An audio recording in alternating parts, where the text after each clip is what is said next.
नमस्कार। क्या कोई राजनीतिक दल, क्या कोई नेता, क्या कोई उम्मीदवार, क्या कोई चुनाव भारत में राम जन्मभूमि के लिए जो संघर्ष चला, जो आंदोलन चला, उसका जो मूल भाव था, उस भाव को पराजित कर सकता है?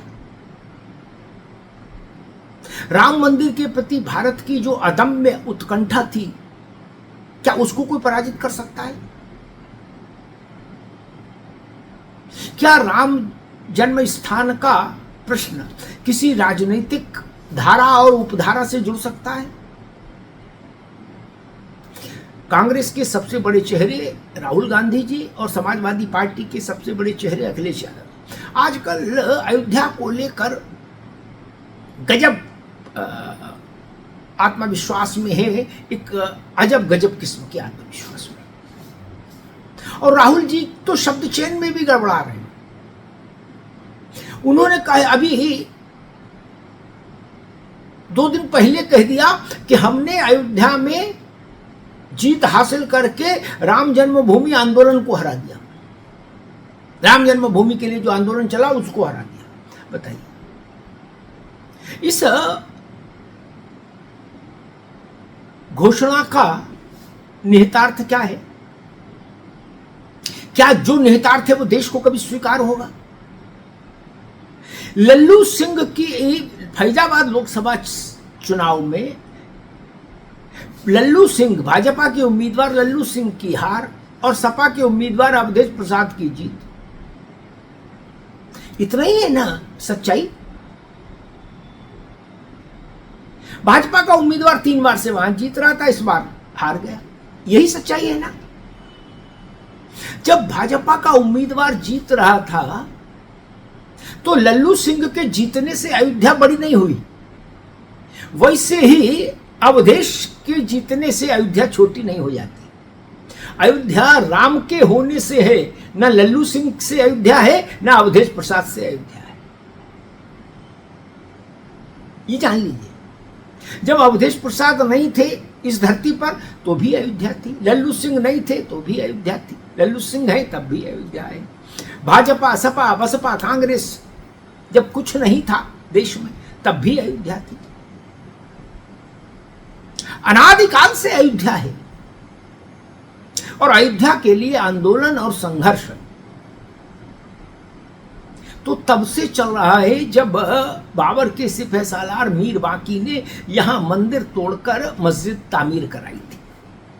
500 वर्षों से ज्यादा का संघर्ष है भाई, 500 वर्षों से ज्यादा का आंदोलन है। ये अलग बात है कि कभी आंदोलन गतिमान रहा, कभी शांत धारा की तरह प्रवाहमान रहा, लेकिन आंदोलन हमेशा रहा। भारत का प्रतिरोध हमेशा रहा कि ये विवादित ढांचा हटना चाहिए, यहां राम का भव्य मंदिर बनना चाहिए। ये प्रतिरोध भारत का था, 2, 4, 5, 10 लोगों का नहीं, किसी संगठन भर का नहीं, किसी पार्टी भर का नहीं। अब राहुल गांधी कह रहे हैं कि हमने जैसे अयोध्या में भाजपा को हराया चुनाव में, तो उसका अर्थ यह है कि हमने राम मंदिर आंदोलन को हरा दिया। अब समझ ही नहीं आता, जब भारतीय जनता पार्टी राम मंदिर आंदोलन से नहीं जुड़ी थी तब भी राम मंदिर का आंदोलन था। जब भाजपा का, जनसंघ का, किसी पार्टी का जन्म नहीं हुआ था तब भी राम मंदिर का विषय था। जब देश परतंत्र था तब भी राम मंदिर का विषय था। मुगलों का शासन रहा, अकबर का, औरंगजेब का, बहादुर शाह जफर से लेके और आगे तक, तब भी राम मंदिर था। राम मंदिर का विषय कब समाप्त हुआ? और उस आंदोलन का जो पुनीत भाव था उसको कोई पार्टी खत्म कर सकती है क्या? राहुल जी ने घोषणा कर दी, बोले ना, जैसे हमने चुनाव में हरा दिया अयोध्या में भाजपा को, तो इसका मतलब है, मान लीजिए हमने राम मंदिर आंदोलन को हरा दिया। अब एक अदद लोकसभा की सीट जीत जाने भर से अगर ऐसे आंदोलनों की जय पराजय होने लगे, जो आंदोलन इतिहास में अपनी हनक रखते हैं, खनक रखते हैं, अपना असर रखते हैं, वो आंदोलन किसी एक उम्मीदवार के हारने से और दूसरे उम्मीदवार के जीत जाने से खत्म हो जाएंगे? नहीं। आंदोलन तभी समाप्त हुआ जब देश की सबसे बड़ी अदालत ने राम जन्मभूमि स्थान के पक्ष में निर्णय दे दिया, और आंदोलन का भाव तब थमा जब 22 जनवरी 2024 को वहां रामलला अपने नूतन मंदिर में अपने नूतन विग्रह के साथ विराजमान हो गए। भव्य दिव्य नव्य मंदिर। अब इसको इस भाव में लेना कि हमने राम जन्मभूमि आंदोलन को हरा दिया, मुझे पता नहीं राहुल जी को याद भी है कि नहीं कि राम जन्मभूमि आंदोलन में कितने बड़े बड़े लोगों ने अपना बलिदान दिया है 500 वर्षों में। हजारों लाखों लोग बलिदान हो गए, आहुति दे दी प्राणों की। उन सबके ही त्याग को, तपस्या को हरा दिया क्या कांग्रेस ने, कांग्रेस और सपा ने? और क्या आप उनको हराने के लिए ही आए थे क्या? और क्या आपकी इतनी हैसियत है कि आप उनके उस त्याग और समर्पण को हरा सकते हैं? ऐसे अखिलेश जी ने अभी लोकसभा सत्र के दौरान कह दिया था अवधेश प्रसाद को कि ये अयोध्या नरेश हैं, अयोध्या के राजा हैं। क्या अयोध्या का राजा कोई लल्लू सिंह हो सकता है या अवधेश प्रसाद हो सकता है? नहीं ना। ये सांसद हो सकते हैं, विधायक हो सकते हैं, प्रधान हो सकते हैं, ब्लॉक प्रमुख हो सकते हैं, पार्षद हो सकते हैं। अयोध्या का राजा कोई कैसे हो जाएगा?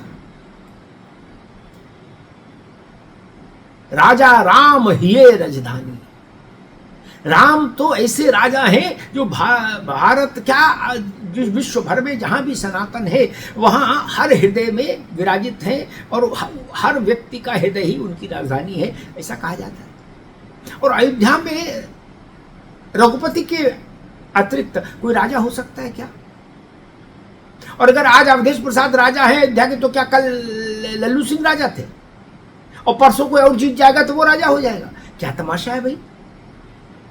सीधी बात इतनी सी समझिए और कहिए कि हम फैजाबाद लोकसभा सीट जीत गए। फैजाबाद का नाम नहीं ले रहे, आप अयोध्या का नाम ले रहे। मैं तो इस बात को लेकर आशंकित था कि कहीं कांग्रेस और समाजवादी पार्टी के लोग अति उत्साह में ये न कह दे कि हमने राम मंदिर को ही हरा दिया, रामलला को ही हरा दिया। ये भाव गलत है। राम मंदिर आंदोलन को कोई नहीं हरा सकता। भारत में स्वतंत्रता का आंदोलन और उसके बाद राम मंदिर का आंदोलन, दो आंदोलन विशिष्ट रहे और जिनका असर पूरे देश में व्यापक तौर पर देखा गया। उनके उस भाव को कोई खंडित नहीं कर सकता। राहुल गांधी को अपने इस नए अवतार में, नेता विपक्ष के अवतार में, इस बात का भी ख्याल रखना चाहिए कि ऐसी बातें नहीं होनी चाहिए जिनसे देश का मन दुखे। आप कहिए हमने भाजपा को हरा दिया, आप कहिए हमने भाजपा के उम्मीदवार को हरा दिया, अच्छी बात है। हमने भाजपा के घोषणाओं को हरा दिया, गारंटियों को हरा दिया, ठीक है। आप अयोध्या को हराने और अयोध्या को जीतने की बात मत करिए। अयोध्या को जीत लिया जब आप ये बोलते हैं तो इसमें दंभ दिखता है, ये दंभ ठीक नहीं। अयोध्या को कोई जीत नहीं सकता। अयोध्या युद्ध की स्थली ही नहीं।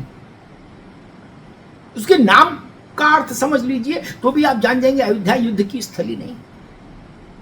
इसलिए अयोध्या को न जीता जा सकता है, न पराजित किया जा सकता है। अयोध्या में रमा जा सकता है, अयोध्या की भक्ति हो सकती है, श्रद्धा, उसके प्रति श्रद्धा हो सकती है। ये सच राहुल गांधी को भी समझना होगा और उन जैसे तमाम राजनेताओं को भी समझना होगा जो एक चुनाव से ये समझने लगते हैं कि हमने अयोध्या जीत ली। धन्यवाद।